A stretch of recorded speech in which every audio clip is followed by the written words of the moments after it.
राजू एक छोटा सा लड़का जो शहर के किनारे एक झोपड़ी में अपनी माँ के साथ रहता था। उसके पास न अच्छे कपड़े थे न ही किताबें, लेकिन उसके सपने बहुत बड़े थे।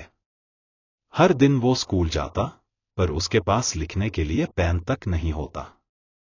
एक दिन कबाड़ वाले के पास से लौटते समय उसे एक पुराना नीला पेन रास्ते में पड़ा मिला।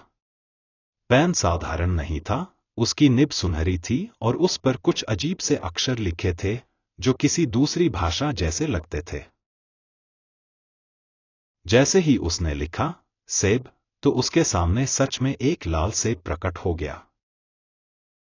उसने फिर लिखा खिलौना कार, और अचानक एक छोटी लाल खिलौना कार सामने आ गई। अब उसे यकीन हो गया, ये कोई आम पेन नहीं है, ये एक जादुई पेन है। लेकिन फिर उसने गलती से एक वाक्य लिखा, एक डरावना भूत प्रकट होता है, और पेन से काला धुआं उठने लगा और दीवार पर एक परछाई उभरने लगी। राजू की सांसें थम गईं।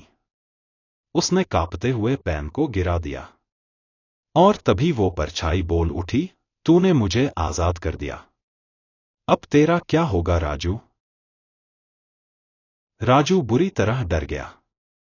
भूत जैसी परछाई कमरे में घूमने लगी और कहने लगी, मैं सदियों से इस पेन में बंद था।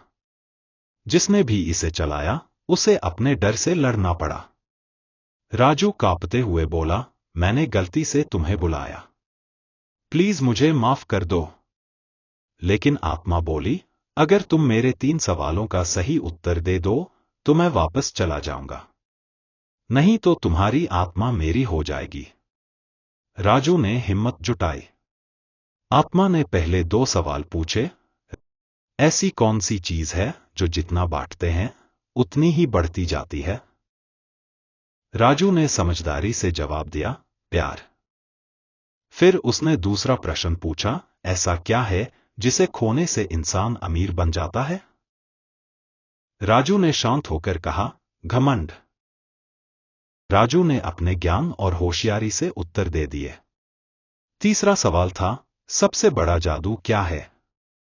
राजू ने बिना देर किए कहा, दूसरों की मदद करना बिना स्वार्थ के, यही असली जादू है। आत्मा मुस्कराई, उसकी काली छाया धीरे धीरे धुएं में बदल गई और पेन पर वापस लौट आई। अब पेन पूरी तरह से राजू का था, लेकिन उसने वादा किया, मैं इस जादुई पेन का इस्तेमाल सिर्फ अच्छा करने के लिए करूंगा। उस दिन के बाद राजू गांव के सबसे समझदार और दयालु लड़कों में गिना जाने लगा, और उसने साबित कर दिया कि जादू किसी चीज में नहीं, हमारी नियत और सोच में होता है।